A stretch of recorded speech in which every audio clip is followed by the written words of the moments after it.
লঘুচাপ সৃষ্টি হয়েছে।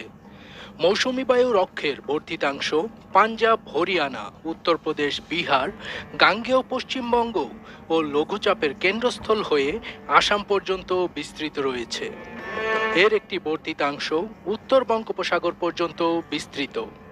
মৌসুমী বায়ু বাংলাদেশের উপর সক্রিয় এবং উত্তর বঙ্গোপসাগরে প্রবল অবস্থায় রয়েছে। আজ সোমবার 14 জুলাই আবহাওয়াবিদ মোহাম্মদ তরিকুল নেওয়াজ কবিরের সই করা দেশের সমুদ্র বন্দরের জন্য দেওয়া সতর্কবার্তায় এসব তথ্য জানানো হয়। এতে বলা হয়, উত্তর পশ্চিম বঙ্গোপসাগর এবং তৎসংলগ্ন পশ্চিমবঙ্গ ও বাংলাদেশের উপকূলীয় এলাকায় অবস্থানরত লঘুচাপটি একই এলাকায় অবস্থান করছে।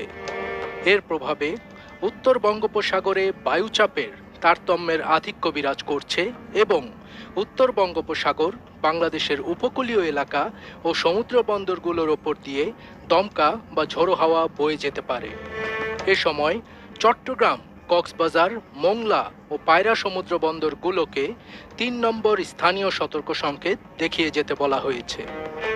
এদিকে এদিন সকাল 7:30 থেকে সন্ধ্যা 6টা পর্যন্ত দেশের নদী বন্দরের জন্য দেওয়া আবহাওয়ার পূর্বাভাসে বলা হয়, ফরিদপুর, মাদারীপুর, খুলনা, বরিশাল, পটুয়াখালী ও নোয়াখালী অঞ্চলের ওপর দিয়ে দক্ষিণ অথবা দক্ষিণ পূর্ব দিক থেকে ঘন্টায় 45 থেকে 60 কিলোমিটার বেগে ঝোড়ো হাওয়া সহ বৃষ্টি অথবা বজ্রসহ বৃষ্টি হতে পারে।